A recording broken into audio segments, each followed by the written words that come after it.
apa kabar hari ini, Bu? Waalaikumsalam. Alhamdulillah dalam keadaan sehat. Bu Juli sendiri bagaimana keadaannya? Alhamdulillah sehat juga, Bu Umi. Mohon maaf sebelumnya Bu, saya mengganggu. Iya, tidak apa-apa, Bu Umi. Saya juga lagi senggang nih, tidak ada kerjaan. Kira-kira ada apa ya, Bu? Apa yang akan kita omongkan malam ini?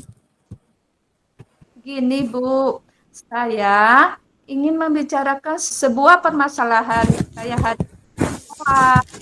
Jadi, salah satu murid saya di kelas, dia tidak mau belajar, tidak fokus. Ketika saya memberikan pembelajaran. Dia selalu bermain-main, mengganggu temannya, dan ngajak ngobrol. Sehingga eh, membuat anak-anak yang lain terganggu dalam mengikuti pelajaran. Sehingga mereka tidak dapat menyelesaikan tugasnya dengan tepat waktu, Bu. Oh, begitu ya, Bu. Jadi, kalau saya tangkap nih dari yang Ibu katakan tadi, ada salah satu murid Ibu yang tidak fokus waktu belajar dalam mengerjakan tugas dan akhirnya berimbas pada murid yang lain. Begitu ya, Bu Umi ya? Iya, begitulah, Bu. Nah, kira-kira di akhir percakapan ini nanti apa yang Ibu Umi harapkan? Saya ingin nanti em, ada solusi agar anak yang tidak fokus dalam pembelajaran, tugas bisa menjadi fokus dan tidak mengganggu teman-temannya yang lain, Bu. Nah, Bu Umi, coba Ibu Umi ceritakan secara mendetil bagaimana permasalahan ini terjadi. Jadi begini, Bu. Siswa saya sebenarnya anaknya tergolong di atas rata-rata. Maksudnya dia itu bisa kalau biarkan saya menjelaskan. Namun ketika saya memberikan tugas mandiri, dia tidak bisa fokus mengerjakan. Dia pasti mengganggu teman-temannya. Itu loh, Bu. Nah, Bu Akhirnya Umi, akhirnya teman-temannya diajak cerita. Dia menceritakan pengalamannya di saat dia pulang sekolah, menceritakan pengalamannya waktu dia di rumah. Nah, otomatis temannya yang lainnya pun ikut berbicara dan mengobrol gitu loh, Bu.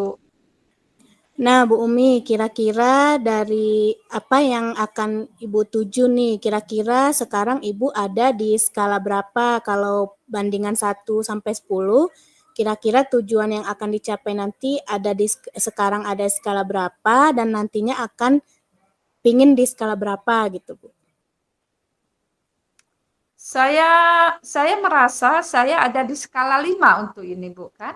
Dan saya berharap nantinya saya bisa berada di skala 8. Hmm. Nah, menurut Ibu, agar murid tersebut berkonsentrasi penuh, apa nih yang kira-kira bisa Ibu Umi lakukan? Sepertinya saya perlu mengintegrasikan pembelajaran sosial dan emosional dan pembelajaran saya dalam menciptakan iklim positif budaya sekolah seperti itu, Bu. Nah, kemudian menurut Bu Umi, kompetensi seperti apa yang ingin diterapkan dalam pembelajaran nanti? Saya ingin mengintegrasikan kompetensi sosial dan emosional, terutama kesadaran diri dan manajemen diri dalam pembelajaran. Nah, kira-kira menurut Bu Umi, cara apa sih yang bisa digunakan untuk mengintegrasikan kedua kompetensi tersebut? Menurut saya bisa melakukan untuk mengintegrasikan kompetensi sosial, kesadaran diri seperti saya akan membuat roda emosi yang saya pajang di depan kelas. Jadi nanti ketika anak datang, anak akan mengisi roda emosi tersebut sesuai dengan apa yang dirasakan pada saat hari ini, Bu. Nah, Bu Umi, apa yang bisa Ibu Umi lakukan untuk membuat anak terus mampu memanajemen dirinya dengan baik? Untuk memanajemen diri dengan baik, menurut saya pada kegiatan awal pembelajaran, saya perlu melakukan teknik stop agar anak-anak mempunyai jeda untuk menstabilkan perasaan mereka. Mungkin selanjutnya saya dapat memberikan kesempatan kepada anak untuk menceritakan pengalamannya dan apa yang dirasakan pada hari ini. Sehingga anak-anak itu dapat menceritakan unek-uneknya. Jadi setelah dia mendapatkan tanggapan dari temannya dan menceritakan seluruh pengalamannya, mungkin nanti ketika saya memberikan pelajaran, dia tidak ingin bercerita lagi. Dan saya akan memberikan ruang untuk anak-anak bercerita. Nah, Bu Umi, tadi Ibu Umi ada bicara tentang penciptaan iklim positif dan budaya sekolah. Nah, menurut Bu Umi, bagaimana nih Bu Umi akan menerapkannya, Bu? Menurut saya sudah ada keyakinan keras, tetapi sebagian anak belum memahami dan mengenal. Saya akan bisa membuat anak tersebut meyakini bahwa mengajak teman-teman bercerita tengah tugas dapat mempengaruhi pembelajarannya. Dan saya juga merencanakan akan melakukan segitiga restitusi. Sepertinya begitu, Bu. Wah, sepertinya rencananya cukup bagus ya, Bu ya. Kemudian apa sih ukuran keberhasilan rencana yang akan Ibu lakukan? Saya merasa berhasil apabila sebuah anak sudah fokus dan aktif dalam mengikuti pembelajaran. Tidak ada yang bermain saat pembelajaran berlangsung, Bu. Nah, menurut Ibu, manakah yang lebih dahulu Ibu lakukan? Apakah menerapkan KSE atau keyakinan kelas lebih dahulu? Menurut saya, karena ini tidak memerlukan banyak waktu, saya akan melaksanakan sekaligus begitu, Bu. Super sekali Bu Umi ya. Menurut Bu Umi, siapa sih yang dapat membantu Bu Umi nantinya dalam melaksanakan langkah-langkah tersebut? Seluruh anggota yang ada di dalam kelas, seperti teman sejawat, anak-anak, dan saya sendiri, untuk membuat roda emosi juga, untuk menceritakan kalau anak-anak sudah menyadari nilai dan perannya dalam kelas, mereka akan berpartisipasi aktif dan berkomitmen dalam menjalankan keyakinan kelas yang sudah direvisi. Menurut saya seperti itu, Ibu. Wah, bagus sekali Bu. Saya jadi penasaran dengan hasilnya nanti ini. Kemudian apa yang bisa Ibu Umi dapatkan dari percakapan kita hari ini? Jadi untuk membuat anak yang tidak fokus agar tetap fokus, saya bisa membuat roda emosi, kemudian memberikan ruang untuk bercerita di awal pembelajaran, sehingga anak-anak tersebut tidak terpancing untuk bercerita, sehingga anak-anak tersebut tidak terpancing untuk bercerita ketika diberikan tugas. Kemudian saya juga akan merevisi keyakinan kelas dan juga akan melaksanakan segitiga. Nah, Bu Umi, kapan nih Ibu akan mulai terapkan ini, Bu? Insya Allah besok, Bu. Saya membuat roda emosi, Bu, dan merevisi keyakinan kelas. Saya juga memberikan kesempatan bercerita kepada anak-anak di awal kegiatan belajar, Bu. Kemudian bagaimana komitmen Ibu terhadap rencana ini, Bu Umi? Saya berkomitmen dapat melakukan pendekatan terhadap seluruh siswa, terutama terhadap anak yang tidak fokus dalam mengikuti pembelajaran, Bu. Siapa yang dapat membantu Ibu dalam melaksanakan komitmen ini nantinya? Yang dapat membantu saya dalam menjalankan komitmen ini adalah rekan sejawat. Baik, bagus sekali Bu Umi. Sepertinya kita sudah ketemu nih titik temunya. Jadi Ibu akan membuat roda emosi, kemudian kesepakatan kelas sehingga menjadikan anak lebih fokus ya Bu Umi ya. Ya. Sudah ketemu titik temunya dan mungkin akan ada rencana untuk kita bertemu lagi atau bagaimana Bu Umi? Setelah Bu Umi menerapkan KSE dan keyakinan kelasnya nanti, saya jadi penasaran nih, pingin apa sih yang sudah didapat seperti itu. Ya. Setelah saya bercerita dengan Ibu Juli, saya telah menemukan solusi dan titik terangnya. Insya Allah setelah saya menerapkan KSE dan keyakinan kelas 1 minggu atau 2 minggu ke depannya, kita bisa berkonsul lagi ya Bu ya. Insya Terima Allah kasih. siap Bu. Ya Bu, terima kasih atas waktunya Bu. Assalamualaikum warahmatullahi wabarakatuh. Sama-sama Bu Umi. Assalamualaikum warahmatullahi wabarakatuh. Selamat malam Bu Umi. Apakah Ibu punya waktu luang malam ini? Selamat malam Bu Devi. Ada apa ya? Sepertinya saya lihat Ibu murung tidak bersemangat seperti biasa.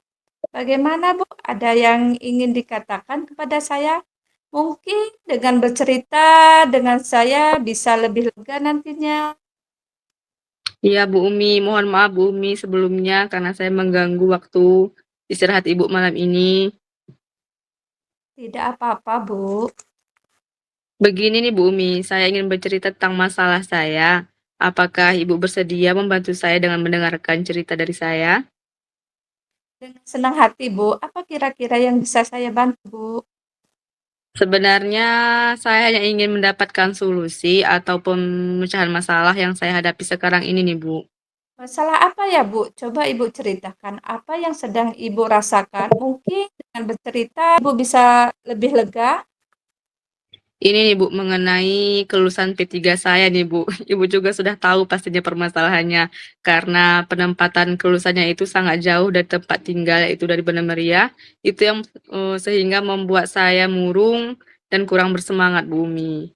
Yang membuat Ibu murung sekali, apakah karena lokasinya yang sangat jauh atau ada hal yang lain Bu? Berhubung saya sudah berkeluarga nih Bu Umi kan, keluarga dan juga saya sangat berat mengambil penempatan tersebut Ibu. Selanjutnya bagaimana respon keluarga Bu? Keluarga berat melepaskan saya berangkat ke penempatan, dengan kondisi anak saya yang masih berumur 2 tahun lebih, dan suami tidak bisa ikut ke penempatan karena bekerja di Banda Meriah. Tambah lagi saya tidak memiliki sanak saudara di sini nih Bu, karena belum pernah ke Nagan Raya. Mungkin itu permasalahannya Bu. Benar Bu, itu masalah yang sangat serius, apalagi menyangkut keluarga. Jika saya ada di posisi Ibu, pasti saya merasakan hal yang serupa. Hal lain Bu, mungkin ada yang ingin Ibu sampaikan? Sebenarnya kelulusan ini hal yang sangat saya tunggu-tunggu nih Bu, karena kan saya juga sudah lama nih bekerja sebagai guru kontrak. Nah, yang membuat saya begitu kecewa juga tentang kelulusan ini juga karena penempatan tadi. Sebelumnya kelulusan saya begitu senang karena masuk kategori P1, maksudnya saya tidak perlu lagi menjalankan tes, tapi dengan menggunakan nilai dari ambang batas yang tertinggi dari tes yang sebelumnya. Saya mengira dengan kategori P1 ini saya sudah pasti ditempatkan di daerah Banda Meriah karena diutamakan gitu Bu ya. Bahkan saya tidak pernah berpikir sedikit pun kelulusan ini itu akan berefek keluar daerah yang membuat saya begitu syok dan bersedih. Di awal kelulusan saya sudah komit untuk tidak mengambil kelulusan ini Bu. Percuma saya ambil ingin mencari kebahagiaan tapi keluarga saya menderita gitu Bu ya. Bisa dikatakan saya ingin mencerdaskan anak bangsa tapi saya sendiri yang menderita gitu Bu. Setelah saya komit ada pemberitahuan relokasi yaitu bisa balik ke daerah dengan syarat ada sekolah yang menerima dengan jam mengajar yang diperoleh 24 jam. Kemudian setelah itu ternyata saya dipanggil oleh Capdin Banda Meriah dan melarang untuk menolak kelulusan tersebut. Akhirnya saya ikut relokasi. Nah, Sekarang relokasinya ini tidak jelas Ibu apakah akan berhasil atau tidak karena kabarnya belum jelas. Nah, saya rasa bukan saya saja, mungkin kawan-kawan lain juga merasa bahwa kami ini sudah dibohongi oleh pemerintah karena menunggu yang belum pasti. Dan memang saya berharap karena sudah mengambil kelulusan ini, relokasi ini dapat terwujud lah Bu Umi. Benar sekali, Ibu ya. Rasa kecewa yang Ibu dapatkan bisa saya rasakan. Saya juga turut bersedih. Ibu serasa sudah ada harapan, tetapi harapan itu sirna ya, Bu. Ibu harus Iya. semangat. Ibu harus semangat dan kuat. Nah, apakah sudah ada waktu dalam pengambilan SK kelulusan, Bu? Sudah Ibu, saya sedang berada nih Bu di lokasi penempatan untuk mengambil SK tersebut. Cuman dengan perjalanan yang luar biasa Bu ya untuk sampai ke sini. Jadi saya mungkin kurang senang lah Bu dengan pengambilan SK ini. Terus bagaimana suasana di sana, Bu? Luar biasa Bu, di sini panas. Yang membuat saya tambah bersedih jalan ke sini luar biasa Bu, berkelok-kelok naik turun gunung dengan melewati hutannya Bu Umia. Wah, tantangan Ibu semakin bertambah ya, Bu. Luar biasa Iya. sekali. Saya juga ikut berdoa semoga dimudahkan segala urusan Ibu dan mendapatkan yang terbaik dari permasalahan ini ya, Bu ya. Ya, mudah-mudahan Bu Umi. Dari permasalahan ini kira-kira apa rencana Ibu ke depannya? Ini karena saya sudah berada di penempatan, tentunya saya harus melapor dulu Bu ke kepala sekolah penempatan kelulusan saya. Lalu adakah ada hal yang lain yang ingin Ibu lakukan? Saya juga akan menemui kepala sekolah secara khusus untuk dapat memberikan solusi apa yang tepat untuk permasalahan saya ini, Bu. Mungkin saya akan meminta keringanan waktu ataupun memberikan saya waktu untuk mempersiapkan segalanya mengenai penempatan saya ini, Bu Umi. Lalu, Bu, Mungkin meminta untuk tidak mengajar terlebih dahulu ya, Bu, dan memberikan waktu jikapun harus ke penempatan karena butuh persiapan untuk tinggal di sini. Mungkin juga menanyakan kejelasan relokasi juga, Bu, kepada pihak-pihak terkait serta menyiapkan apa saja yang dibutuhkan untuk relokasi. langkah yang Ibu rencanakan sudah tepat. Saya setuju dengan langkah tersebut. Syukurlah, Bu, saya sudah merasa lega setelah menceritakan semuanya kepada Ibu Umi nih, Bu. Semoga relokasi ini berhasil, Bu. Ya, mohon bantuan doanya, Bu Umi. Amin. Pasti, Bu. Ibu harus semangat dan kuat ya. Ya Bu, saya yakin di balik ini pasti ada rencana Allah yang lebih indah ya Bu Umi. Semoga ada hal yang baik yang Anda dapatkan untuk saya juga Bu Umi. Dan saya juga sudah merasa sedikit lega nih Bu setelah bercerita dengan Bu Umi. Syukurlah, Bu, kalau sudah merasa lega. Lalu dari yang sudah Ibu rencanakan tadi, komitmen apa yang akan Ibu lakukan untuk menjalankan rencana tersebut, Bu? Untuk hal itu dalam proses relokasi saya akan selalu berusaha nih Bu Umi dan terus mencari informasi dan berkonsultasi ke pihak-pihak terkait. Semoga dengan selalu berusaha dan berkomitmen ada jalan yang indah nih Bu Umi untuk saya ke depannya. Amin. Lalu dukungan apa yang Ibu butuhkan untuk melakukan komitmen tersebut, Bu? Itu juga masih dalam pikiran saya nih Bu Umi, karena lagi dalam kebingungan ya. Mungkin saya akan mencoba nih berkomunikasi dengan pihak-pihak terkait dalam pengurusan relokasi Bu. Mencari tahu kira-kira apa syarat yang tepat untuk jalan untuk relokasi tersebut Bu Umi. Baiklah, Bu, itu ide yang bagus. Semoga dapat terlaksanakan dan menemukan solusi sesuai dengan harapan Ibu ya. Amin ya Allah. Baik Bu Umi. Ibu, saya sangat berterima kasih nih Bu Umi, sudah meluangkan waktu untuk saya mendengarkan curahan hati saya yang sangat menyakitkan ini. Semoga kedepannya ada jalan untuk saya dan jujur nih Bu Umi, saya sudah merasa sedikit lega. Terima kasih banyak ya Bu Umi ya. Baik, Bu. Saya juga sangat senang bisa mendengarkan curhatan dari Ibu. Semangat ya, Bu. Iya, semangat Bu Umi. Selamat beristirahat ya Bu Umi ya. Makasih untuk malam ini. Ya, sama-sama, Bu. Assalamualaikum. Waalaikumsalam.